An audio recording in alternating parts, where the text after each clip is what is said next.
to start by saying thank you. We appreciate you placing your confidence in us and setting aside some of your valuable time to watch and listen to these videos. Hi, I'm Shell Fitzpatrick, Seashell Realty Group, and Shell Shots Photography.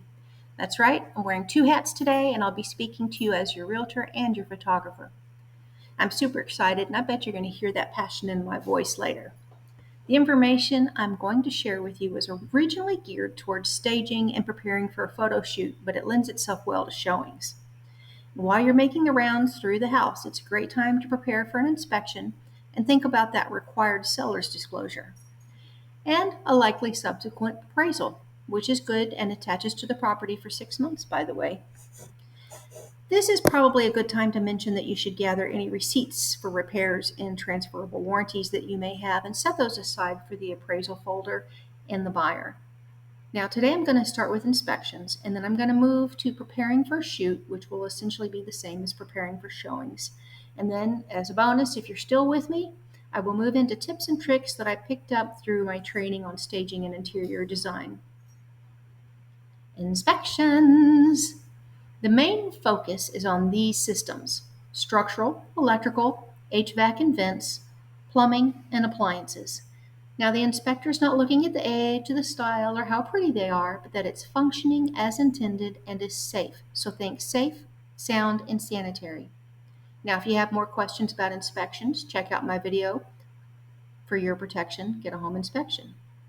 Now there are many specialized inspections such as pest, termite, roof, pool, septic, lead, mold, but my focus today is going to be preparing for a general residential real estate inspection.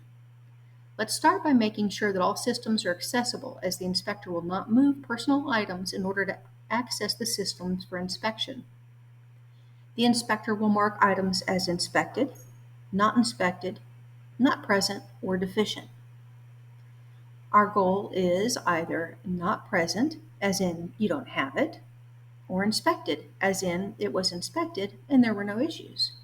We want to avoid not inspected, as in they were not able to access it, or deficient, as in they were able to access it but there was a problem found, and they will note the problem with a photograph. The inspector marks the systems as a whole, so if you have 20 windows but one doesn't lock, then the window systems will be marked as deficient. And no deficiencies will go unnoted. If an inspector fails to note a deficiency, it could come back on that inspector as a liability. So the inspector is going to be painfully thorough. The most common repairs and replacements that a buyer and seller negotiate are for the big ticket items and safety items. I suggest a pre-listing inspection to sellers to reduce those surprises later on when you get an offer, and those surprises can give the buyer a negotiation leverage. Let's just take it away. It's a good idea to start with cleaning. Yes, clean it, and if it's broken, fix it. Now you can perform DIY repairs prior to listing, but afterwards any lender-required repairs must be done by a licensed professional. Any damage paid out as an insurance claim will show up in a clue report, so be sure those are done and disclosed.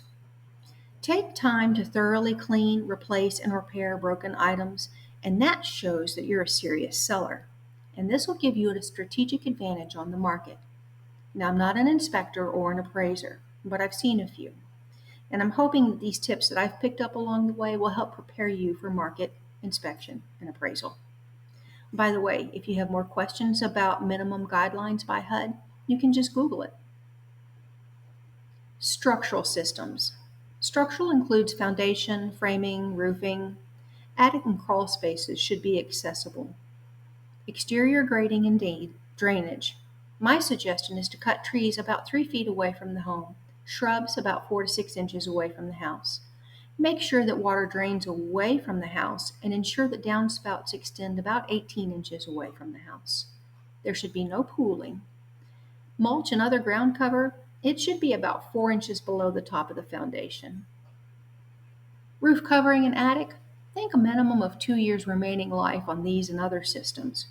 We're wanting to ensure that there's no damaged or missing roofing, no hardware backing out or sealant required there. that there is sufficient insulation, and that gutters are free of debris.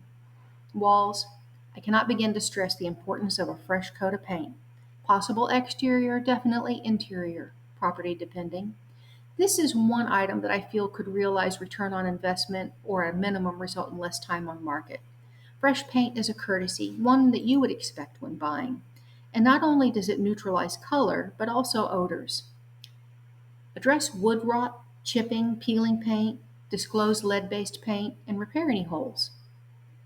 Ceilings and floors, they're going to be looking for things like signs of water leaks, pet damage, mold, sagging, holes, missing pieces, cracks, buckling, that beyond normal wear and tear. And of course, signs of foundation shift.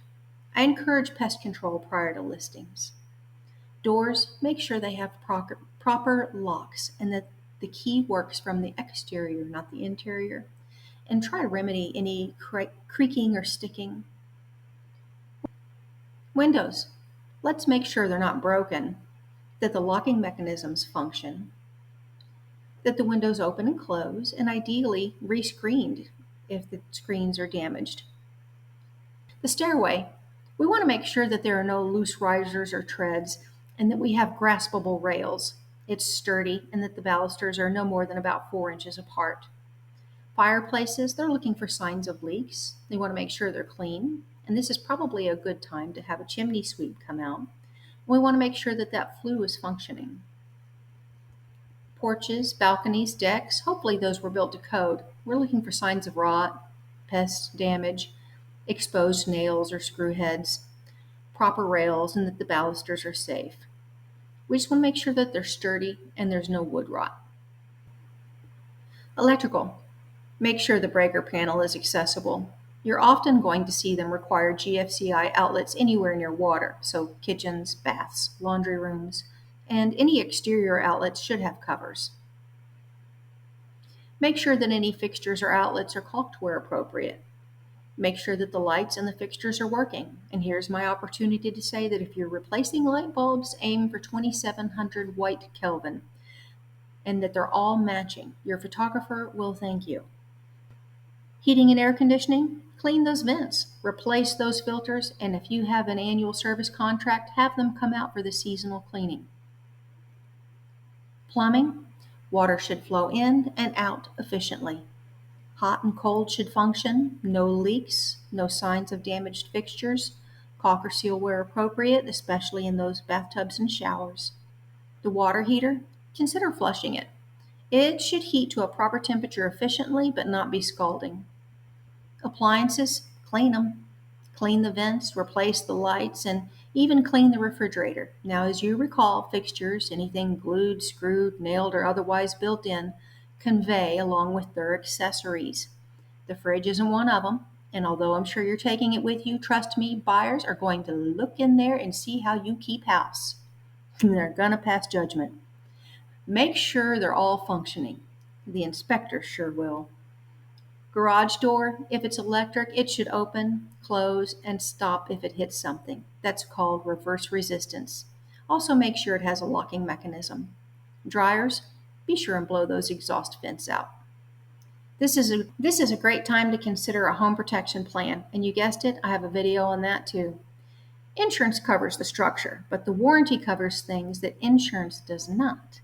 And some plans cover rekey service, which is an incentive to a buyer, and they may cover the seller while the property is listed and possibly the payment could be deferred to closing.